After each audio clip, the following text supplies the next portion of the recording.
Jokowi ancam akan bubarkan WTO ke Mahkamah Internasional. Eropa marah besar-besaran. And we see since then, with all the interventions we have started and all the work we've done on the prices, that we are down now to a level that is between 120 and 140. Still too high. It has still to go lower. But by that I want to show that you haven't. Saya sampaikan, karena kita sudah bertahun-tahun, berpuluh-puluh tahun, ratus tahun kita selalu ekspor yang namanya bahan mentah. Sejak VOC loh kita ini mengekspor bahan mentah.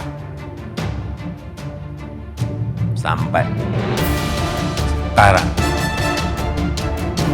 masih kita ekspor. Kita tidak mendapatkan nilai tambah, tidak mendapatkan added value. Nikel stop. Tidak ada lagi yang namanya ekspor bahan mentah nikel.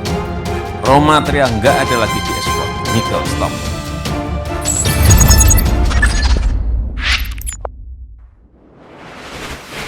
Halo sahabat Bagi Media, tak habis pikir, Eropa terus lakukan hal-hal yang konyol terhadap kedaulatan Indonesia.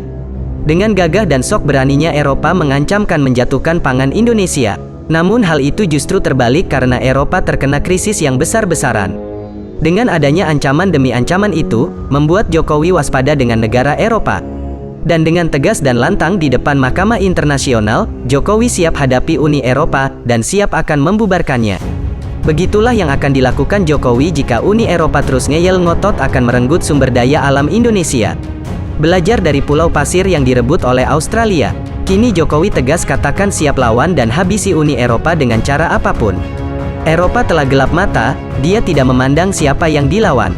Negara terkuat nomor 13 di dunia ini, semakin sangar dan yakin akan kemenangannya. Sahabat Bagi Media, kalahnya Indonesia melawan Uni Eropa dalam gugatan larangan ekspor sumber daya alam di Organisasi Perdagangan Dunia tak membuat pemerintah mundur, tapi justru siap serang balik negara-negara yang menggugat termasuk Eropa. Menteri Perdagangan Zulkifli Hasan mengatakan bahwa Indonesia akan terus menghadapi tantangan apapun yang terjadi ke depannya.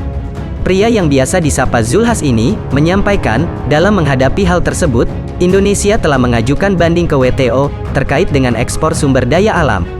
Sejalan dengan itu, Direktur Jenderal Perundingan Perdagangan Internasional, Kementerian Perdagangan, Jatmiko Briswicaksono mengatakan bahwa Indonesia sudah mengajukan banding ke WTO, namun dirinya masih belum bisa memberikan penjelasan lebih jelas terkait perkembangan informasi terkait gugatan tersebut. Saat melakukan pengajuan banding ke WTO tersebut, Indonesia tidak ada mengalami kendala apapun, sebab setiap negara anggota WTO memiliki hak untuk mengajukan banding. Namun Jatmiko mengatakan, belum ada perkembangan terbaru, disebabkan karena dalam pengajuan banding ini, mengalami antrean yang cukup panjang, sehingga dia belum bisa memastikan, kapan permasalahan ini akan selesai. Indonesia masuk ke antrean 20 lebih. Hebatnya sambil menunggu antrean, Indonesia terus menyetop komoditas-komoditas unggulan agar semakin lama. Dengan semakin lama putusan itu, membuat Indonesia semakin kaya raya, dan keburu menjadi negara maju. Karena kalau ada yang menanyakan soal waktu keputusan banding, hanya Tuhan yang tahu, tidak ada seorang pun di dunia yang tahu. Eropa mungkin tahu, karena WTO adalah produk Eropa yang digunakan untuk menjatuhkan ekonomi negara-negara di dunia. Sahabat Bagi Media, selain itu, pemerintah melalui Menteri Energi dan Sumber Daya Mineral atau ESDM, Arifin Tasrif kembali menegaskan bahwa tidak ada relaksasi bagi eksportir biji bauksit. Oleh karena itu, pelarangan ekspor biji bauksit ke luar negeri tetap akan berjalan mulai Juni tahun 2023. Strategi baru ini membuat NKRI semakin di depan dan akan menjadi sumber adidayanya dunia. Sejatinya, pelarangan ekspor biji bauksit yang ditegaskan oleh Menteri ESDM Arifin Tasrif dan sebelumnya oleh Jokowi memperkuat ketentuan dalam Undang-Undang Nomor 3 Tahun 2020 tentang Pertambangan Mineral dan Batu Bara atau Minerba. Dalam catatan Menteri Arifin Tasrif, bahwa pertambangan bauksit harus bisa memberikan nilai tambah karena bauksit merupakan sumber daya alam strategis yang bisa menghasilkan aluminium. Asal tahu saja, Menteri Arifin kabarnya sudah melakukan kunjungan ke lokasi pengembangan hilirisasi bauksit. Namun yang dilihat, hasil dari hilirisasi bauksit tersebut masih berantakan dan tidak sesuai dengan yang dilaporkan. Sebagaimana diketahui, pemerintah menargetkan pada tahun ini, hilirisasi atau pengembangan fasilitas pengolahan dan pemurnian, atau smelter bauksit bisa tuntas dengan jumlah 12 smelter. Sampai pada akhir tahun 2022, tercatat baru ada 4 smelter yang sudah beroperasi, itu artinya masih ada sekitar 8 smelter lagi yang belum beroperasi.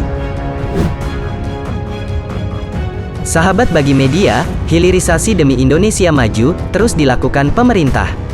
Tentunya bukan hanya kerja Presiden Jokowi saja, namun, ini kerja kita semua, rakyat Indonesia. Marilah kita sebagai kaum muda terus berkarya agar Indonesia kelak menjadi primadona dunia. Jangan santuy terus, mari kita barbar, merdekalah kita seutuhnya, merdeka. Hurra!